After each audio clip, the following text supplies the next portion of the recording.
Salut à toutes et tous, bienvenue sur The Max Revo Collection. Alors comme vous pouvez le constater, j'ai pas beaucoup avancé depuis mon récent emménagement et je vous propose en plus d'aller chercher un nouvel objet particulièrement cool et on y va.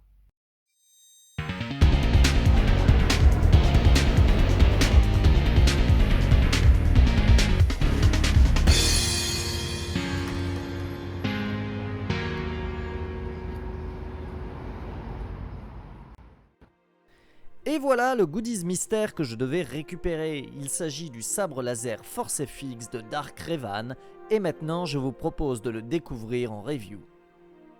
Ce sabre laser est fabriqué par Hasbro. Il appartient à la gamme The Black Series Force FX, comme le sabre de Kylo Ren qui était, je crois, le dernier sorti vraiment dans cette gamme. Le prochain, pour info, ça sera celui de Dark Sidious. Ce sabre m'a coûté 180 € et le prix est très variable, on le trouve entre 170 et 300 €, c'est fou comme il y a vraiment un grand écart niveau prix. Alors, ce qu'il faut savoir, c'est que sur le packaging, outre le très beau visuel de son propriétaire, Dark Revan, pour info, et ceux qui ne le connaîtraient pas, c'est un perso de l'univers étendu qui apparaît pour la première fois dans le jeu vidéo Star Wars Knights of the Old Republic, et perso qui est ultra populaire auprès des fans. Ce sabre est livré également avec un cristal Kyber amovible et offre de nombreuses fonctionnalités qui sont pour le coup détaillées sur la boîte. Alors, il y a lame amovible, de nombreux effets sonores et lumineux, dont le plus important, le changement de couleur de la lame. Et maintenant, je vous propose de passer à l'unboxing.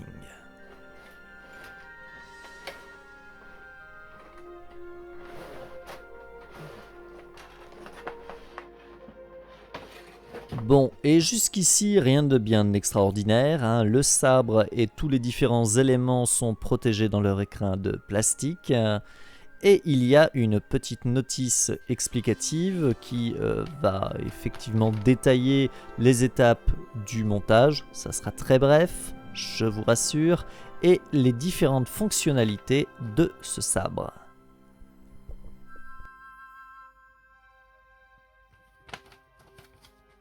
Tout d'abord, on remarque que la poignée du sabre est métallique avec des parties en plastique noir. Ça fait tout un revêtement métallique sur le sabre. Il est assez léger en main et finalement assez simple. C'est pas un sabre très, très sophistiqué, ou du moins le rendu de ce sabre est assez sobre. Avec toutes ces pièces en métal, il n'y a pas de, comment dire, il n'y a pas de travail de peinture, de couleur, c'est du métal brut avec effectivement ce plastique et deux petits interrupteurs qui sont entre guillemets la seule fantaisie de ce sabre, qui servent à actionner les différentes fonctions. Et cet horrible autocollant CE qu'on doit pouvoir enlever, et je le ferai plus tard. Pour info, il y a aussi un socle qui est fourni, socle en métal, qui permet d'exposer le sabre, et le résultat est plutôt simple mais efficace. C'est plutôt sympa pour mettre en valeur son sabre et l'exposer. Passons maintenant à la phase test. On va d'abord insérer les piles. Alors pour cela, il faut dévisser le manche, voilà, et y insérer donc 3 piles AA. Et ensuite, on revisse.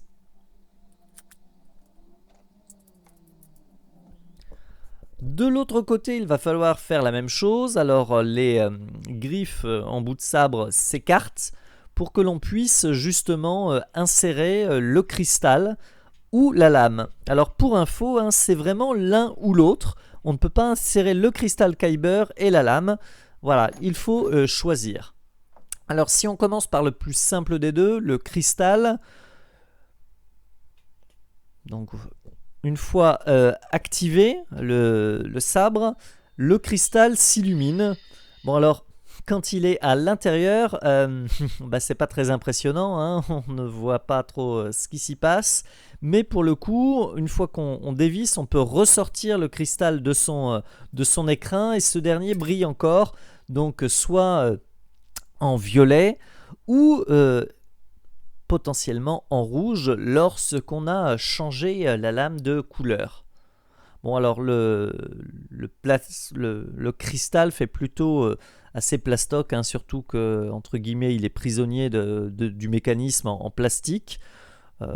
Voilà, c'est plutôt là pour le coup un gadget sans grand intérêt parce que visuellement c'est plutôt moyen.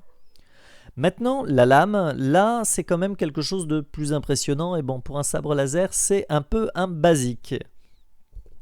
Alors, une fois qu'on insère la lame, donc on dévisse encore une fois, on insère la lame et pour le coup, alors là, c'est difficile en fait bien de s'en rendre compte. Je vous propose de couper la lumière car là, pour le coup, c'est vraiment nettement plus impressionnant. Allez, que la fête commence.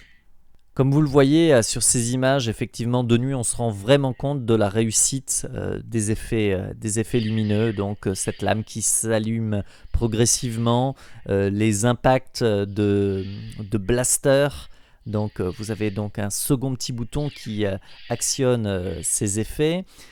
Quand vous le maintenez appuyé, il y a donc un effet supplémentaire et qui est une nouveauté de ce sabre, qui est l'effet de la lame. Lorsqu'on tente de traverser un objet, comme dans l'épisode 1, il y a donc ça visuellement, ça en jette, la transformation de la lame qui de violet passe à rouge, qui peut donc là, lorsque vous maintenez les deux boutons appuyés, vous passez d'une lame à l'autre, et effectivement c'est assez bluffant. Tous ces effets lumineux en adéquation avec les effets sonores sont très réussis, très immersifs.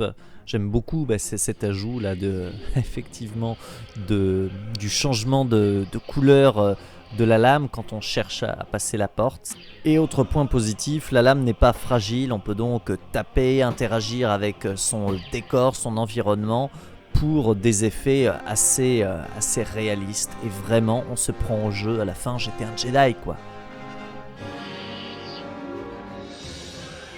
Et votre serviteur vous dit à bientôt en espérant vous retrouver dans les commentaires.